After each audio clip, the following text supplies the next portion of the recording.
Imagine booking a ticket to step into like one of the most profoundly important historical sites on Earth. Right. I mean, a place that literally shifted the spiritual trajectory of billions of people. And the ticket to walk onto this sacred ground costs exactly $3. $3. Yeah. But the PDF document that you need to just simply enter the country so you can buy that $3 ticket, that is going to run you nearly $500. It is, I mean, it's the ultimate paradox of modern heritage travel, really. Welcome to the Phil and H Travel Podcast. Is it worth it? Yeah. If you're planning a trip and want the honest, is it worth it verdict before you book, follow the show on Spotify or Apple. Today, we are conducting an intense, highly practical, and completely unvarnished audit of Sarnath. Exactly. And Sarnath, for those, charting it on a map, it sits just about 10 kilometers outside of the ancient city of Varanasi. Right, in the northern Indian state of Uttar Pradesh. Yeah. And this isn't just like any archaeological site. This is the monumental location where the Buddha delivered his very first sermon. Right after achieving enlightenment. Exactly. And it's also the exact soil where the famous lion capital was unearthed, which, if you look at an Indian passport or literally any Indian currency. Yeah, the coins, the bills. Right. It is the official national emblem of the country. The historical gravity of the place is just staggering. But we aren't just here to give you, like, a history lesson today.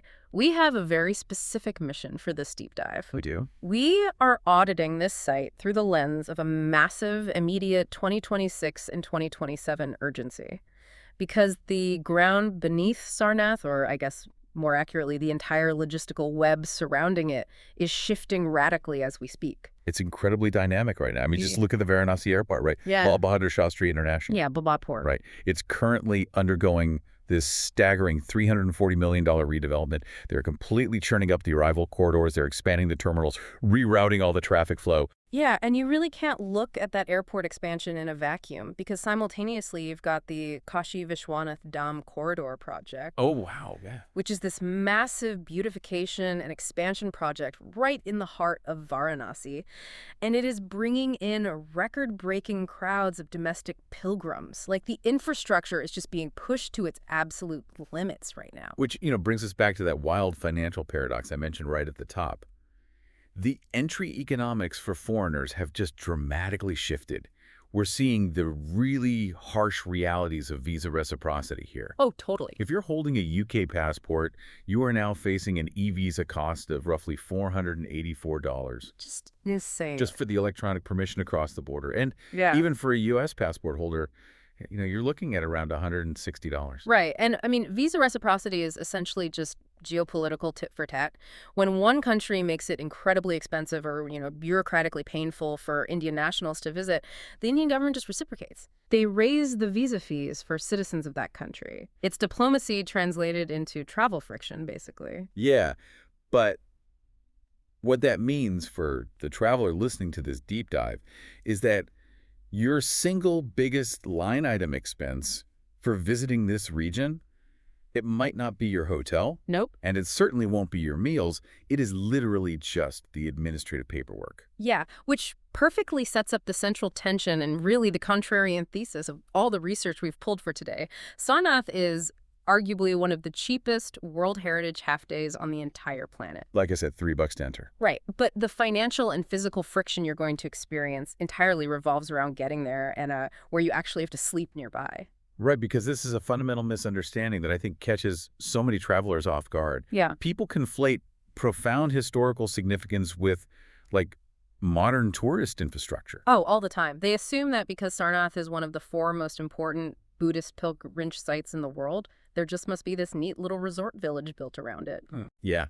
Like, they picture espresso bars and paved pedestrian walkways and 5-star luxury hotels sitting right at the gates of the stupa. Right, like a self-contained little bubble of heritage tourism. I mean, you kind of see that around the pyramids, right? Or you see it around Angkor Wat. Sure.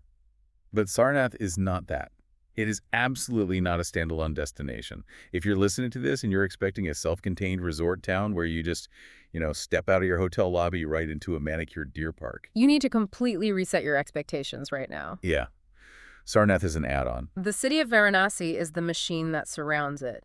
You basically cannot experience Sarnath without first passing through the gears of the Varanasi machine. And that machine is loud. Very loud. It is incredibly crowded, and as we noted with that $340 million airport project, it is currently under heavy, heavy construction. So we have this bizarre mismatch in costs.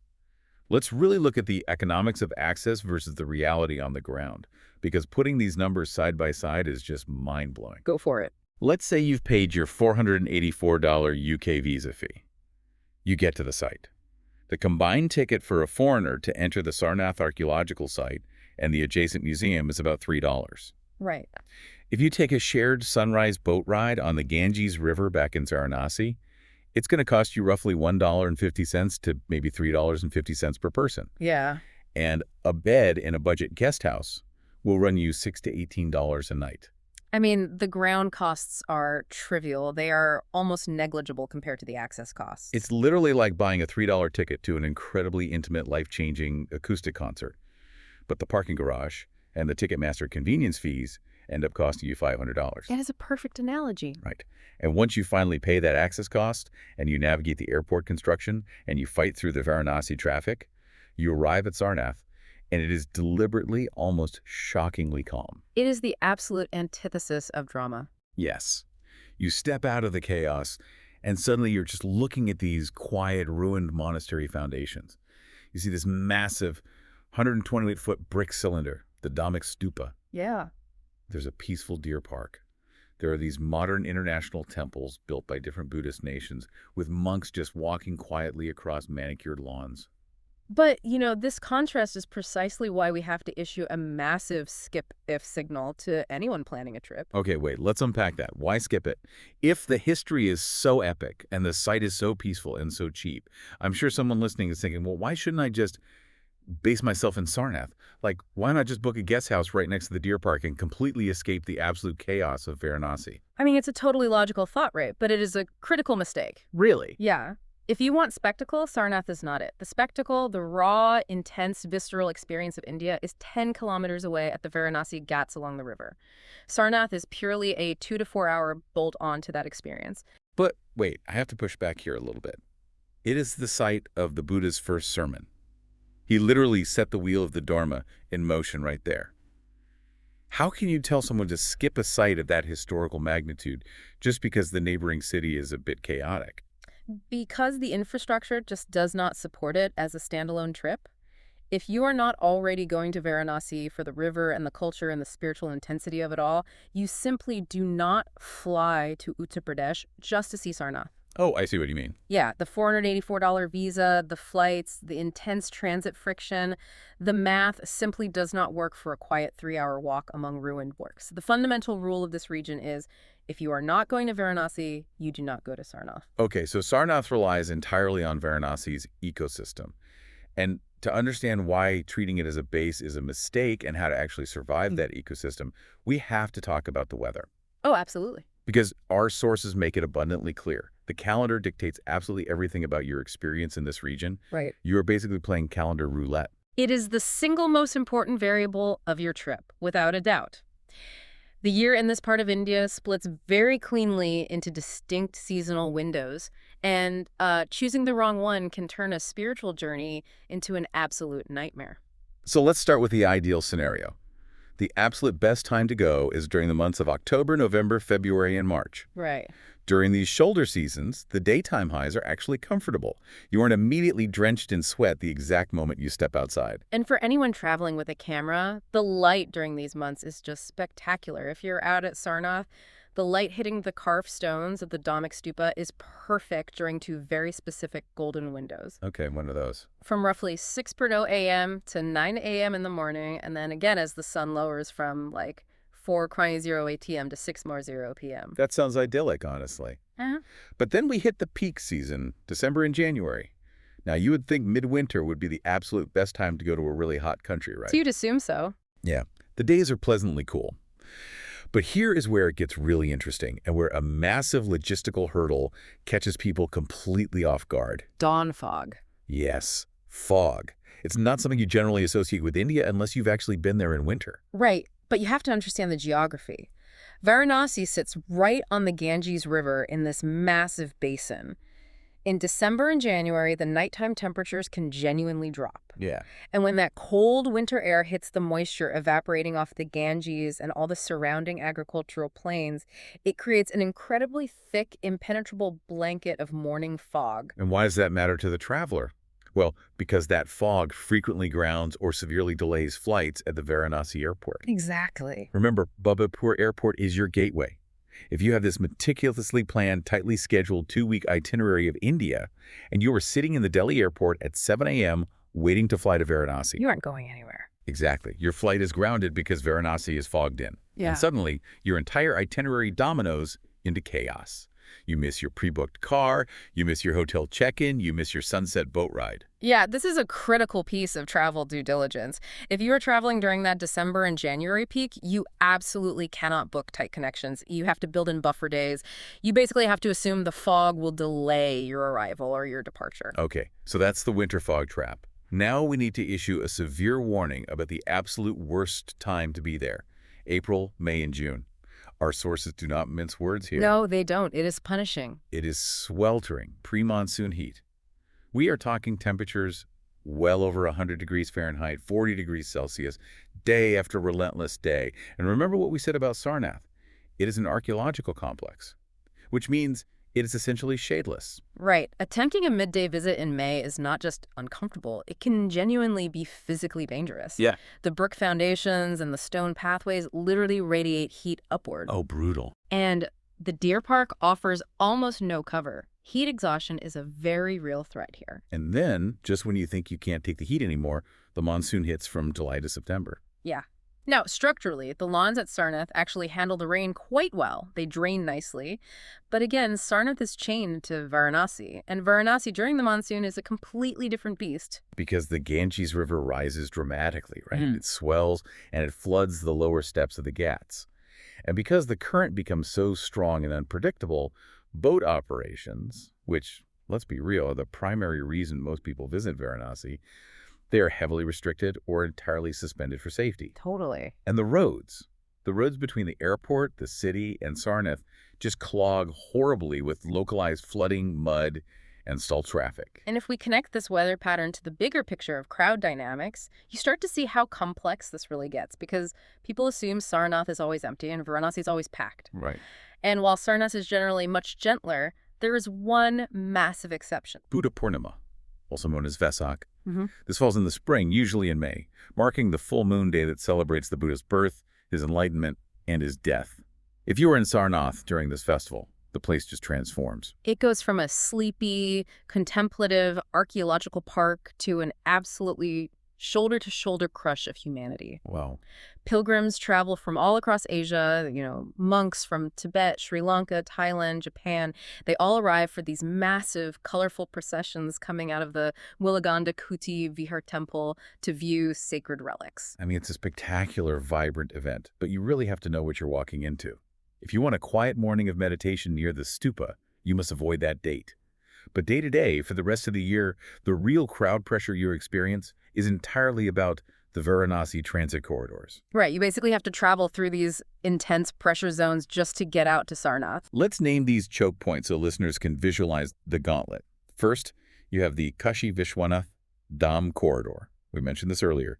It's a newly developed pathway connecting the central temple directly to the Ganges, and it is pumping millions of domestic pilgrims through the streets. Yeah. Then you have the Dashashwamedh Ghat area, which becomes nearly impassable in the evening during the Ganga Aarti ceremony when thousands of people gather on the steps and in boats to watch the fire rituals. You also have the Gadulia crossing, which is a notorious intersection where traffic simply snarls into this chaotic knot of rickshaws, pedestrians, and, wandering cows. Centaur. Right.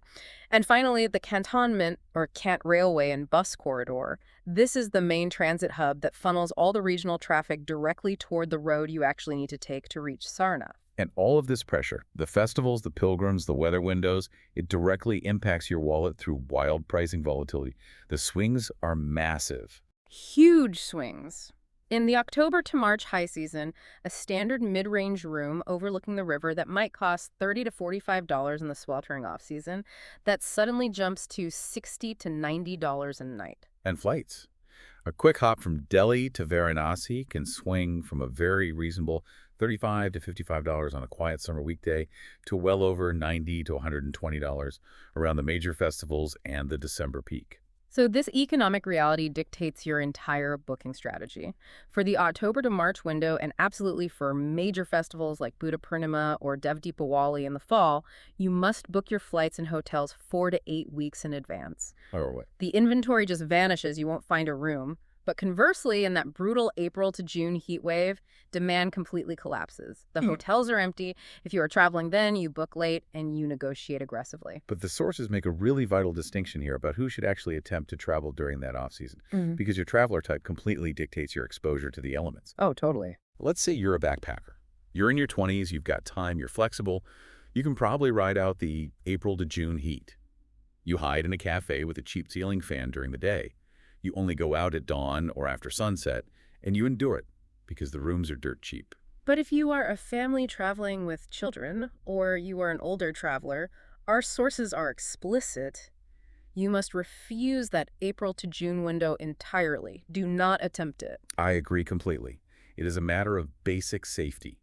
Heat exhaustion will ruin your family vacation much faster than a delayed train. You have to target those November or February shoulder seasons where you can actually walk the archaeological complex, let your kids run around the deer park, and explore the international temples comfortably in a single cool morning without someone passing out from dehydration. Absolutely. So let's assume you've picked the right season. You've paid the hefty visa fee. You're packed. Now we arrive at the physical reality of getting there, the arrival gauntlet, and the critical decision of choosing your base. Because, to reiterate, almost no one arrives directly in Sarnath. It doesn't have an airport. It doesn't have a major train hub. You arrive in Varanasi. Let's break down the air travel first, because that's how the vast majority of our listeners will arrive. Right. You will land at Lal Bahadur Shastri International Airport at Babakpur. And to give you a sense of scale and distance, the airport is about 26 kilometers away from the famous Ghats of Varanasi and roughly 30 kilometers away from Sarnath. On a map, that looked like a quick 30-minute drive. On a map, sure. In reality, Yeah. that transfer time realistically takes anywhere from 45 to 80 minutes, entirely depending on how congested that Gadulia crossing in the city traffic is. It is a remarkably well-connected airport, though, which speaks to the sheer volume of domestic tourism. You have all the major domestic carriers: Indigo, Air India, SpiceJet, Akasa Air, Air India Express, and Alliance Air. Oh, wow, all of them. Yeah, they are running constant routes from Delhi, Mumbai, Bengaluru, Hyderabad, Kolkata, Chennai, Lucknow, and Ahmedabad. It is just a constant stream of arrivals. Once you grab your bags and walk out the sliding glass doors into the heat, getting to the city is fairly straightforward, but you have to make a choice. You can go to the official booth and get a prepaid taxi to the Ghat area for about $7 to $11. Yeah. If you have data on your phone, you can call an app cab like Ola or Uber, which usually runs roughly $5 to $8.50. But a warning on the apps. Watch out for surge pricing during peak festival times, where that price can easily triple. Or, if you're traveling light and want the immediate sensory blast of India, you can negotiate an auto rickshaw for about $3.60 to $6. That is the relatively sanitized air arrival. But we have to discuss the train arrival, because this is where the sensory overload truly begins for a lot of travelers. Oh man, the train station. If you arrive at Varanasi Junction, which is known as the Kant Station or the Benares Station, our sources describe this as a highly draining first impression. It is intense. Intense is an understatement. You step off the train, and you are instantly hit by a wall of humidity, noise, and people. You are swarmed by touts offering you hotels you didn't ask for, unofficial helpers physically trying to grab your bags to carry them for a tip, and incredibly aggressive auto rickshaw drivers clustered at the exits, practically shouting for your attention. It requires an immediate mental shield. You just have to put your head down, hold your bags tight, and keep moving. Just keep moving. If you negotiate an auto from the station to the Ghats, it should run you about $1.80 to $3.60. But here's a pro tip. If you are smart and you're planning to combine your arrival with a trip straight out to Sarnath, you can hire a full-day auto right there for roughly $6 to $8.50. That's a great idea. Right? Or you want a cocoon of air conditioning after that train ride. A private sedan for the day is about $18 to $21. But here is where we hit the first massive point of physical friction, the absolute reality check of Varanasi. The old city lanes near the Ghats, the very heart of Varanasi where the ancient temples are, where the river views are, where everyone instinctively wants to stay, those lanes are strictly foot only. They're called galleys, and they are centuries old. They were built for pedestrians and handcarts, not Toyota Innovas. They're physically not car accessible. Which means, regardless of how you arrive, whether you took a $3 rickshaw or a $20 private AC sedan, you will eventually be dropped off at a police barricade or a busy intersection. The car stops, and you will have to walk the final stretch. You will carry or drag your bags through narrow, claustrophobic, incredibly noisy lanes. You will be sharing a 4-foot-wide alleyway with motorcycles honking to get past, wandering cows, thousands of barefoot pilgrims, and street vendors frying snacks. It creates a wild emotional whiplash. Totally. Just visualize this. Mm-hmm. You step out of the insane sensory overload of Varanasi's train station.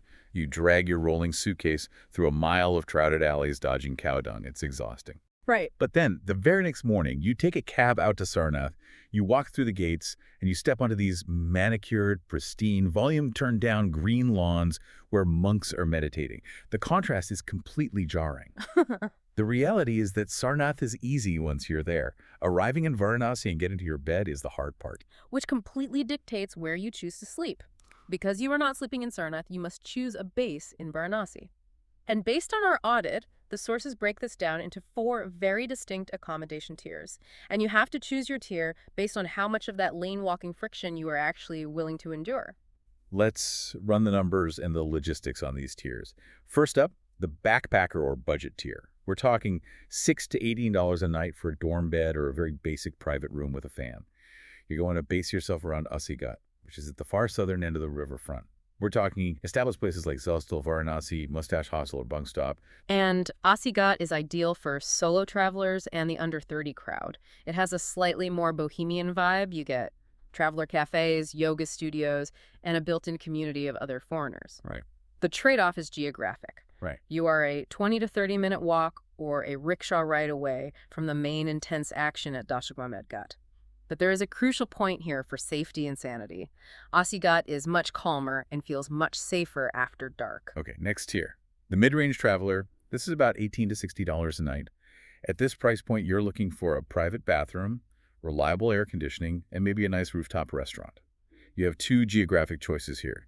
You can stay right in the central Ghats between Dashik and Varanasi, or you can stay out in the cantonment area near the train station. And this is a massive trade-off that requires serious thought.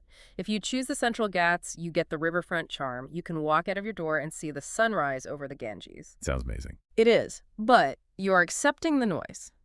The crowds for the evening artist ceremony will be right outside your window. The temple bells will start ringing furiously long before dawn. It is loud, and you still have to walk your luggage through the lanes. Oh, right. If you choose the cantonment area, it is much quieter, it has wider roads, and it is logistically much easier for airport access and grabbing a cab to Sarnath. But you have no river view, and you have to take a taxi every single time you want to see the Ganges. It's the classic travel dilemma, atmosphere versus convenience. All right, third tier. Families. Let's say you're traveling with your partner and 2 kids. Now your budget needs to be $50 to $120 a night. And our sources are very clear on this. If you have kids, you need to look at the cantonment hotels or larger mid-range properties with actual driveways. Why? Because families have to prioritize logistics over magic. You need an elevator for the strollers. You need a place for a taxi to park. You need reliable air conditioning and multiple connected rooms. Makes sense. You have to sacrifice that romantic walk out to the river aesthetic. Because wrangling small children through the crowded foot-only galleys with all your luggage is just a recipe for a miserable first day. Which brings us to the final tier, and where I really have some questions. The luxury tier. This is $180 to well over $400 a night. Mm-hmm. We're talking restored heritage riverfront palaces. The famous one is the Burjrama Palace, which sits right on the Ghats and starts around $303 a night. Right. You also have Taj-affiliated 5-star options near the cantonment. But I have to push back here on the heritage palaces.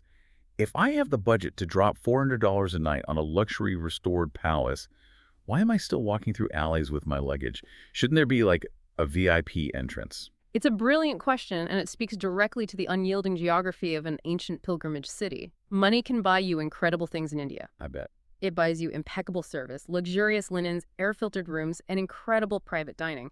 But it cannot buy distance from the crowds, and it cannot rewrite a thousand-year-old urban layout. So no matter how rich you are, a car still can't fit down a 3-foot alley. Exactly. Even the ultimate luxury traveler cannot get a Mercedes to pull up to the water's edge at Dashashwamedh Ghat. If you book a heritage luxury hotel on the river, you still arrive either by a private boat transfer or on foot through the exact same crowded lanes as the backpackers, while a porter carries your designer luggage on his head. Wow. Resort-style gated isolation simply does not exist in a working pilgrimage city. The city belongs to the pilgrims. I love that. The city belongs to the pilgrims, not the resorts. So the ultimate takeaway on arrival: budget your energy accordingly. Do your excursion out to Sarnath on a morning when you are fresh, well-rested, and well-fed.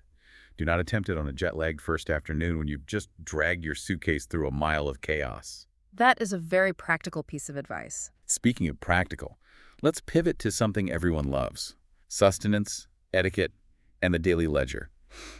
Because the food scene in Varanasi and out near Sarnath is actually an incredible highlight of the trip.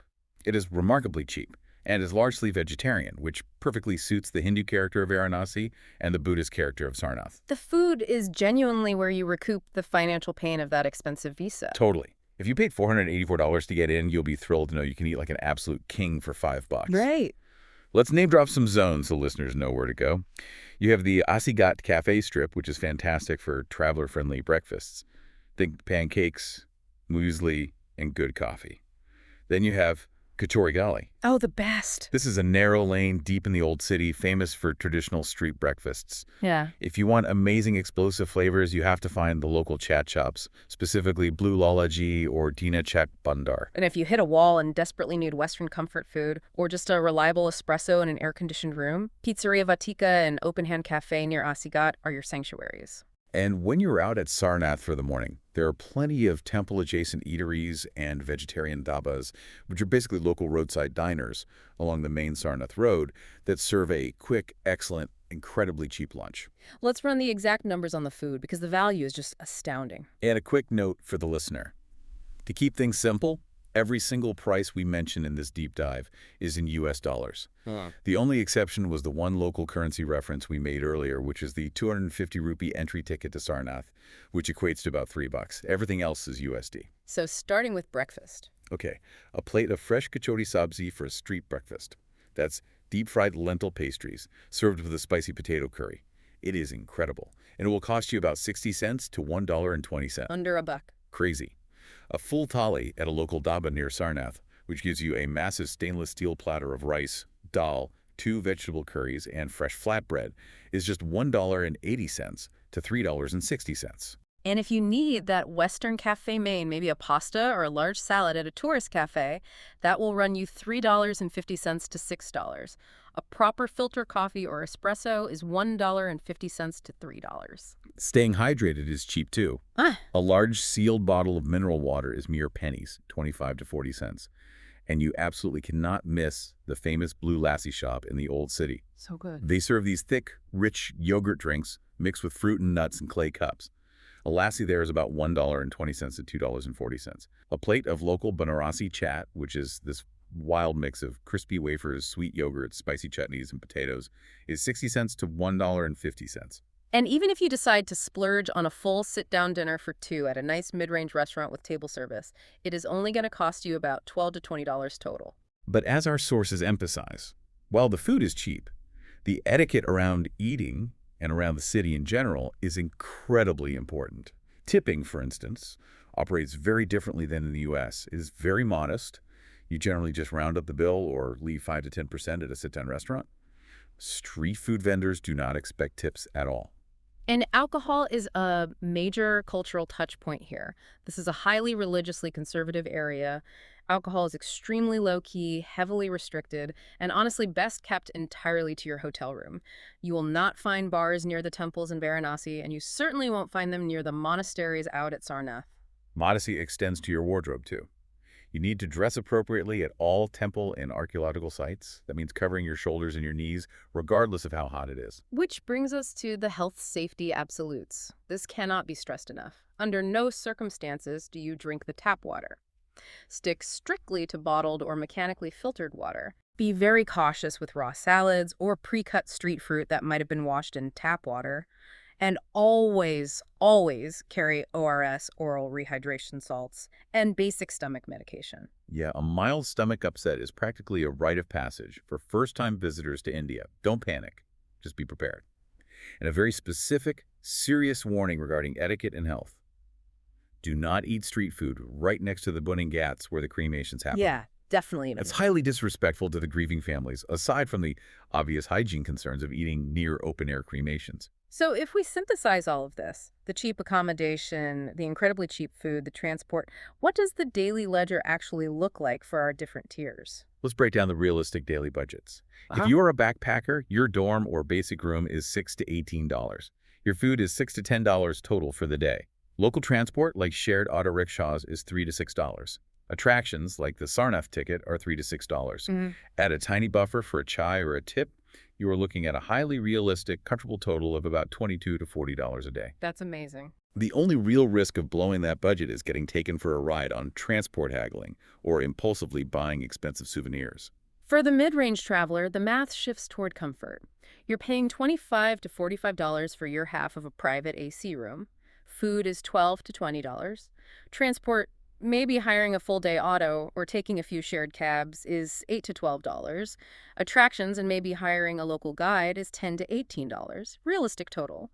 About $60 to $95 a day per person. What about that family of four we mentioned? 2 adults, 2 kids. Your larger family room is $50 to $120. Feeding 4 people is $30 to $50.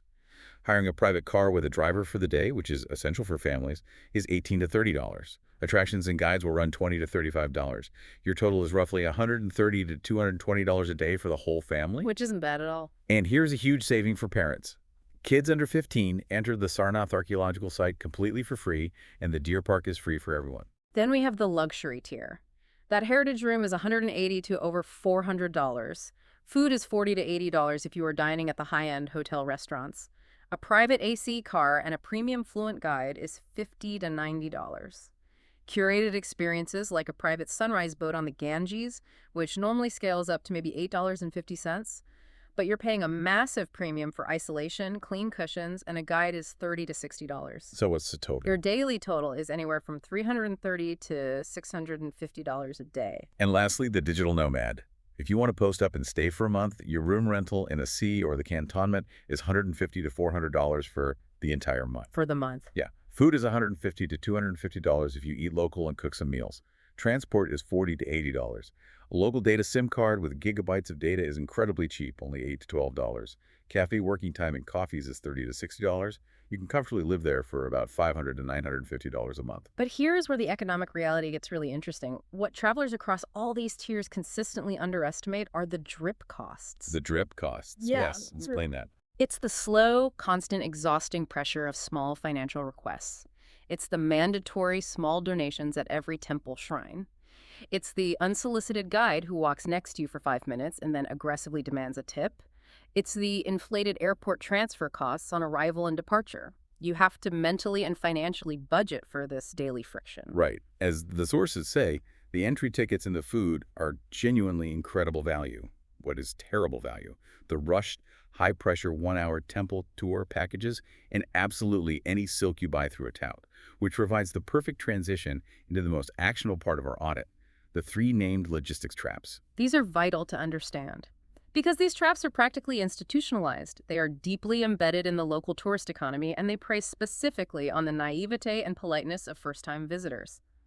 Let's expose them. Trap number 1, the Sarnath round-trip auto trap. Here is exactly how the mechanism works. You step out of your hotel in Varanasi. An auto rickshaw driver approaches you and quotes you a ridiculously low one-way fare to drive you the 10 kilometers out to Sarnath. Let's say $1.80 to $3. And you think, wow, what a deal. Transport here is so cheap. Right. You get in, they drive you all the way out there, they drop you off at the deer park, and then they either completely vanish or, more likely, they suddenly renegotiate extremely hard for the return trip back to Varanasi. Because they know you are stranded. You are 10 kilometers away from your hotel. And unlike the bustling Ghats in Varanasi, Sarnath is not swarming with hundreds of empty, waiting auto rickshaws looking for fares. The lived reality of this trap is that you are standing at the Sarnath exit gate in the midday heat, completely exhausted from walking around the ruins, and you have to bargain from a position of absolutely zero leverage. Yeah, worst time to bargain. The driver knows you want to go home. The cost penalty. Negotiating a return leg on the spot can easily double or triple your daily transport costs. And if you get desperate, give up on rickshaws, and just want an air-conditioned cab to rescue you, a fixed cab called to the site will run toward $24 for the round trip. This disproportionately affects independent budget travelers who didn't pre-book a driver. So what is the fix? You must hire an auto or a car for the full round trip before you ever leave Varanasi. Right. You explicitly build in a 2 to 3 hour wait time at Sarnath, and you agree upon the total price before you ever get in the vehicle. You agree to $3.60 to $8.50 for the full auto round trip, or $24 for the AC cab package, and this is the most important part. You only hand over the cash at the very end when you're safely back at your hotel in Varanasi. It's exactly like the classic free timeshare presentation trap, but on a three-wheeled rickshaw. They lure you in with an incredibly cheap upfront cost, but you pay for it dearly on the back end when you're desperate to leave. And honestly, if you have limited time or are traveling with kids, just skip the DIY rickshaw approach entirely and book a private car for the morning. It solves the problem instantly. Precisely. Now, trap number 2, the Ghat Guide and Boat Price Trap. This is effectively the Varanasi tax that drains your energy on your way to exploring the broader region. The mechanism here relies on forced intimacy. Self-appointed guides will spot you looking at a map or taking a photo near Dashashwamedh or Manikarnika Ghats. They will physically attach themselves to you. They don't ask. They don't ask if you want a guide. They just start walking shoulder to shoulder with you, giving unsolicited, often inaccurate commentary about the temples. And then, after 20 minutes, they demand $6 to $24 for their services. And the boatmen use a very similar tactic on the water. They will quote you a seemingly reasonable per-person rate for a sunrise row on the Ganges, let's say $2. But when you return to the dock, they suddenly claim that rate was per hour, or they massively inflate the total based on some hidden fee, and they get very aggressive if you don't pay. So what should be a peaceful $1.50 to $3.50 shared boat ride turns into this highly stressful dockside argument, and the price balloons to $10 or more per head. Yeah. The fix here is establishing ironclad boundaries. Lock in the total price, the exact duration of the ride, and the specific number of passengers before you put one foot in that boat. And for the street guides, you just have to firmly say, "I don't need a guide, thank you," and keep walking. Do not engage in polite conversation. The psychology of these traps is genuinely fascinating because they rely entirely on the traveler's ingrained desire to be polite. People from Western cultures, in particular, often feel it is deeply rude to ignore someone who is speaking directly to them. Right. The touts weaponize that politeness. The real due diligence for this trip is learning to comfortably say no, firmly and repeatedly, without feeling a single ounce of guilt. Absolutely. Stop being polite to people trying to scam you. And honestly, if you hate aggressive haggling and shouting matches, skip the evening river outings completely. Do the much calmer morning boat ride departing from Asighat instead. Okay, trap number 3, the silk shop commission trap. This is, without a doubt, the most expensive trap in the city. Varanasi is world famous for its Banarasi silk weaving, and the touts know you know that. The mechanism here is so sneaky, it's a slow burn. A friendly local strikes up a conversation at a cafe. Or your rickshaw driver says his brother is a weaver. Or even your helpful street guide steers you down an alley toward what they call a family factory or a government-approved emporium. Oh, classic. They tell you that you're getting exclusive wholesale prices on authentic, pure Banarasi silk. But in reality, the silk is marked up 2 to 5 times the actual market rate. And why is it marked up so high? Because the tout who brought you there is secretly pocketing a 30 to 50% commission on whatever you buy. Yeah. You are literally paying for your own deception. It's like walking onto a used car lot where the salesman is pretending to be your best friend. The lived reality is you're sitting in an air-conditioned shop. They're offering you warm chai or cold sodas. They are unfurling dozens of beautiful saris on the floor in front of you. Yeah, they make you comfortable. You feel incredibly obligated to buy something because of the hospitality, and you end up buying a scarf that costs triple what it should. You can easily overpay by $50 to $200 on a single purchase. It's the sunk cost fallacy and the hospitality trap combined. The fix is absolute. Never, ever follow anyone to a shop. Buy silk only from a place you researched, read reviews for, and found completely independently. Treat any unsolicited offer to come see my cousin's workshop as a massive, glaring red flag. Honestly, if you aren't confident in your haggling skills and your ability to judge silk quality, just skip souvenir shopping altogether.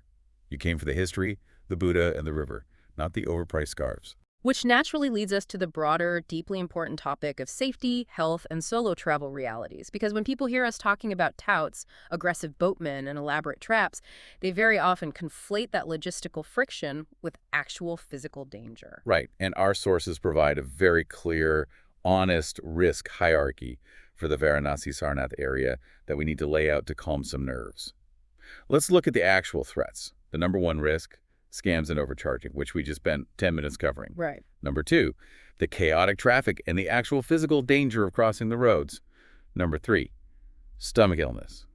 And a very, very distant last is violent crime. That context is vital. Structurally speaking, Varanasi is one of India's safer major tourist cities for personal safety. The real threats are to your wallet and your digestive system, not your physical person. So let's address solo female travel, because we get this question constantly. Is it safe? Yes, it is actually very common and highly workable here. The guidance from long-term female travelers is to base yourself at Asi Ghat. Why? Because it has that visible community of cafes, hostels, and yoga studios. There is safety in numbers, and you won't feel isolated. The rules for solo women are largely about cultural respect and common sense. Dress modestly, cover those shoulders and knees as we mentioned, avoid wandering down the deserted inner lanes of the old city after 10:00 p.m. Yeah, that's just smart. And use registered e-rickshaws at night rather than walking long distances alone in the dark. Thousands of solo women visit safely every year, but the harassment risk, staring unwanted comments, is real enough that caution after dark is warranted. It's not paranoid, it's just smart travel protocol. Now, for families, as we discussed, the heat in April to June is actually the biggest physical hazard. But there is one highly specific name scam you must brief your entire family on before you walk down to the river. It's incredibly manipulative. Oh, the fake cremation wood donation at the burning ghats. Yes, this is emotional extortion. Here is how it works. You are standing near Manikarnika Ghat, respectfully observing the cremation pyres from a distance. A man will approach you, looking very somber. He will point to a fire and demand anywhere from $6 to $60, claiming it's to buy firewood for a poor family who cannot afford to cremate their loved one. Whoa. Because you are already in a highly emotional, vulnerable state watching open-air cremations, and because of Western guilt, people pay it. Our sources are explicit. This is entirely fabricated. The money goes straight into the scammer's pocket. Never, ever pay this. You also have temple priests pressing these official-looking inflated donation books on you, demanding huge sums for a quick blessing, and you will encounter fake university students selling wildly overpriced milk powder that they claim is for local orphanages. The rule is simple. Donate to registered charities online, never to people confronting you on the street. But on the purely medical side, if you do get sick, say you accidentally drank some tap water or that street chat didn't agree with you, the medical access is genuinely good for a city of this size. Heritage Hospital is a clean, private facility with English-speaking doctors that tourists use frequently. And the BHU hospital, tied to the university, offers 247 government emergency care. Which brings us back to the two heart health rules. 1. Never drink the tap water. 2. Never ever swim in the Ganga. I know it has this massive religious pull and you will see thousands of pilgrims bathing in it. But the pollution levels, the agricultural runoff, and the sheer volume of raw sewage make it a severe infection risk for anyone whose immune system isn't acclimated to it. So synthesizing the safety aspect, is the discomfort of Varanasi manageable, or is it a structural flaw that should keep you away? The chaos is loud, it is visually overwhelming, and it is constant. But structurally, it is quite safe if you follow a few basic firm habits. Don't walk alone at 2 a.m., don't drink the water, don't engage with touts. The discomfort is entirely manageable if you are prepared for it. Okay, so you've navigated all of this. The expensive visa, the airport construction, the touts, the fog, the cows in the alleys, the heat, and the food safety rules. You survive. You survived the gauntlet. Yeah. You hire your round-trip auto, and you finally make it to Sarnath. Let's talk about what you actually see when you get there. The Sarnath experience, the marvels, and the letdowns. Because we promise an honest audit, let's start with the marvels. Standing beneath the Dhamek Stupa is genuinely a quietly powerful experience, even for the non-religious. It is a 128-foot massive cylinder of solid brick and intricately carved stone. It marks the exact historical spot where the Buddha is said to have delivered his first sermon to his 5 former companions. That's where he taught the Dharma, right? Let's clarify what that means for listeners who might not be Buddhist scholars. The Dharma, in this context, refers to the fundamental nature of reality and the core teachings of Buddhism. It's the middle way. The Buddha had just achieved enlightenment in Bodh Gaya, and he walked all the way to Sarnath to explain his realization that the path to liberation isn't through extreme luxury, nor is it through extreme self-starvation, but a balanced middle path. Right. Standing next to the structure built to commemorate that exact moment in human history is profound. And again, it costs nothing beyond the roughly $3 site entry. It's massive. You feel small standing next to it. And then, just steps away, there's the Sarnath Archaeological Museum, which is included in that roughly $3 combined ticket. Our sources note that this museum punches far above its price point. Why? Because it houses the original lion capital of Ashoka. Right. Emperor Ashoka was a powerful ancient Indian ruler who converted to Buddhism and erected massive stone pillars across the subcontinent to spread the teachings. The lion capital, 4 beautifully carved Asiatic lions standing back to back on a circular abacus, sat on top of the Sarnath pillar. And when India gained independence, they chose this exact sculpture to be the national emblem. It represents peace, tolerance, and power. Seeing the original highly polished stone carving in person is genuinely worth the visit. Just a quick heads up for planning. The museum closes completely on Fridays, and its hours run from about 9:00 a.m. to 5:00 p.m. Beyond the ancient ruins, you also have the Mulaganda Kuti Vihar, which is a modern temple built in the 1930s. It features absolutely stunning, vibrant frescoes painted by a famous Japanese artist detailing the life of the Buddha. Oh, wow. They hold evening chanting there around 4:00 p.m. to 5:00 p.m., which adds an incredible layer of acoustic atmosphere to the visit. Plus the ring of international temples. Because Sarnath is so important, Buddhist communities from all over the world have built their own temples in their own national architectural styles around the site. You can literally do a low-cost world tour of Buddhist architecture in 1 2-hour walk. Yeah, it's pretty cool. There's a towering Thai temple, a Tibetan monastery, Sri Lankan, Japanese, Chinese, Burmese, Korean, Cambodian, and Vietnamese temples. And the deer park, where the Buddha actually preached, is free to enter and really pleasant to stroll through in the cooler morning hours. But as with everything in this audit, we have to balance this with the honest letdowns. Because expectations are everything, much of the Sarnath archaeological complex is just ruins and flat foundations. Right. I want to ask you this directly, playing devil's advocate. If I'm walking around looking at ankle-high red bricks in 100-degree heat, am I going to severely regret this trip? Is it boring? If you do it at midday in May, absolutely yes, you will hate it. If you arrive expecting a towering, intricate, perfectly preserved temple complex like Angkor Wat in Cambodia or the pyramids in Egypt, you will be deeply disappointed. History here has been leveled by time and invasions. Makes sense. In many places within the park, you are literally just looking at low brick outlines surrounded by grass, trying to imagine where the walls used to be. Even the famous Ashoka pillar, the one the lion capital sat on, is just a broken fragment sitting behind an iron railing. It is not a soaring, majestic column anymore. And the photos people post online, the ones you see on Instagram that make it look like this untouched mystical paradise, they are a bit deceptive, aren't they? Very deceptive. The classic serene photos of the Dhamek Stupa are tightly framed. Photographers deliberately crop out the modern, ugly concrete buildings right next to the perimeter fence. They crop out the massive, noisy school groups that visit daily. It is an archaeological park situated in the middle of a busy, modern Indian suburb. It is not an isolated ruin in the middle of a silent jungle. And don't forget the camera fees. Taking photos with your phone or a standard still camera is a trivial fee, practically nothing. But if you want to shoot proper video or fly a drone, there's an extra charge for a permit, and you have to decide that and pay for it before you enter the main gate. This is why we keep emphasizing that timing is everything. The value of Sarnath is atmospheric and historical. It is an intellectual spectacle, not necessarily an architectural spectacle. Going between 6:00 a.m. and 9:00 a.m. or after 4:00 p.m. gives you the golden light, the cool air, and the quiet space you need to actually appreciate what happened there 2,500 years ago. Right. The lion capital alone makes that $3 ticket a steal. provided you framed your expectations correctly before you arrived. Okay, let's say you're listening to this and thinking, look, I love history, but this sounds like way too much friction. The visa, the train station, the touts, the fog all for a half-day add-on where I'm looking at foundations. Are there regional alternatives? That brings us to our final analysis. Regional alternatives and the is it worth it matrix. If exploring the Buza circuit is your primary goal, rather than just seeing Varanasi, there are two major alternatives you should consider. The first is Bodh Gaya, in the neighboring state of Bihar. Why is Bodh Gaya the natural comparison? Because it is arguably the single most important site on the entire Buddhist circuit. It is the site of the Buddha's enlightenment under the Bodhi tree. It features the UNESCO-listed Mahabodhi temple. It's the prequel to Sarnath. He got enlightened in Bodh Gaya, then walked to Sarnath to teach. Logistically, it's roughly a 5 to 7 hour drive or train ride from Varanasi. Cost-wise on the ground, it is broadly similar.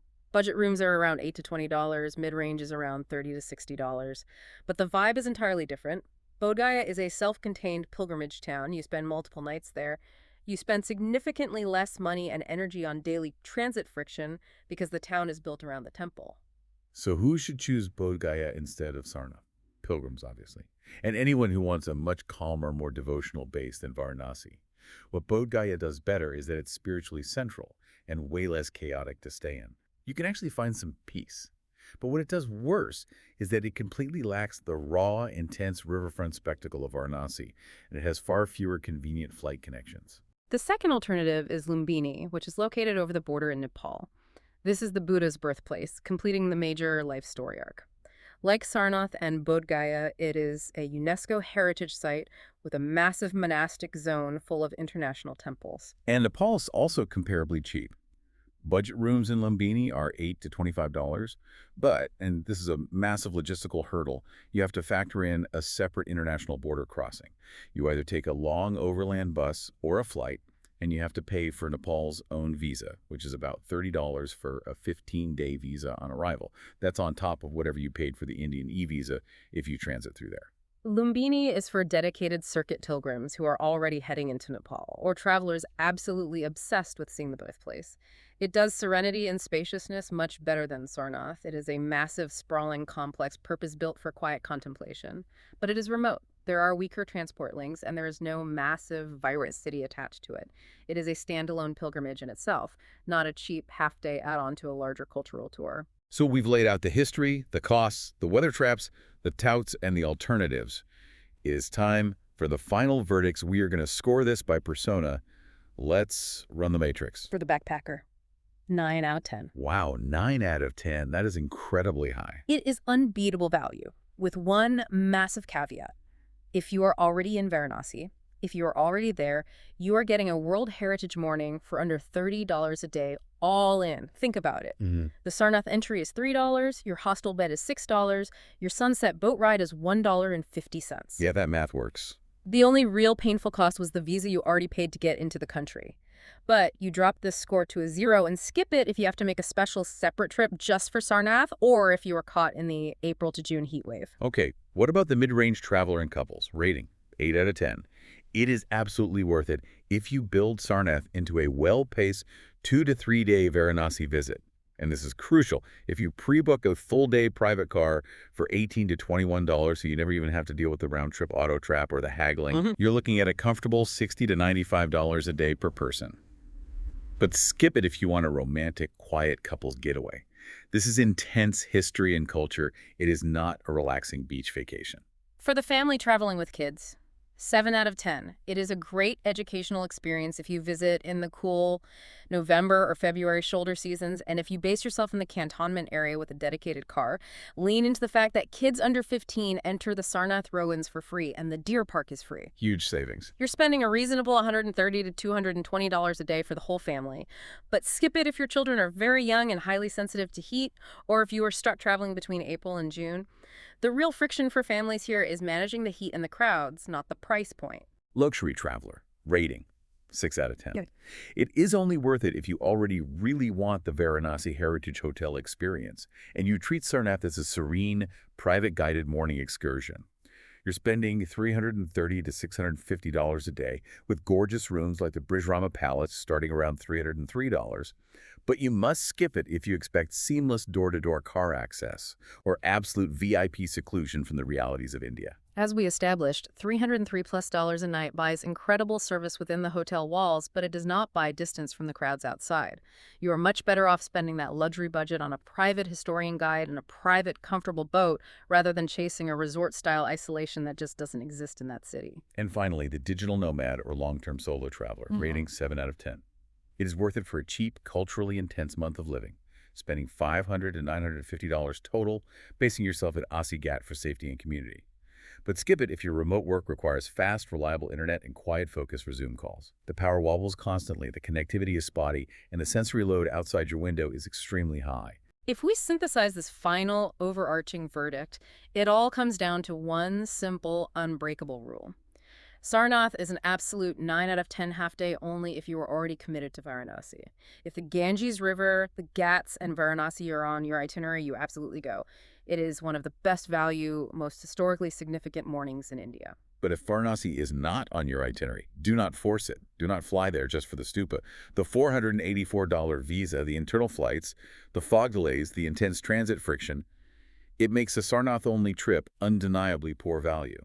Book it carefully. Manage your expectations, and always book it as a bolt-on, never as a standalone destination. That is the honest reality of the site. It is a profound, budget-friendly historical gem that just happens to be wrapped in a logistically complex and increasingly expensive access gauntlet. Which leaves us with a broader philosophical question to mull over as we wrap up today's deep dive. When an ancient, serene pilgrimage site, a place fundamentally meant for quiet contemplation, walking, a spiritual awakening, is completely swallowed by the gravity of a massive modern urban machine like Varanasi. With its $340 million airport redevelopments, its concrete highway corridors, and its digital e-visas. Does making that sacred site perfectly accessible to millions of tourists actually strip away the very element of pilgrimage that made it meaningful in the first place? Think about whether the friction, the sweating in the back of the auto rickshaw, the intense bargaining with the boatmen, the navigating through crowds of pilgrims, is actually an essential part of the modern travel experience. Maybe a pilgrimage is supposed to be hard. Maybe the gauntlet is the point. A fascinating thought to leave on. If this gave you the honest verdict you needed, follow the show. New episodes drop every day. That is the honest verdict from Phil and H.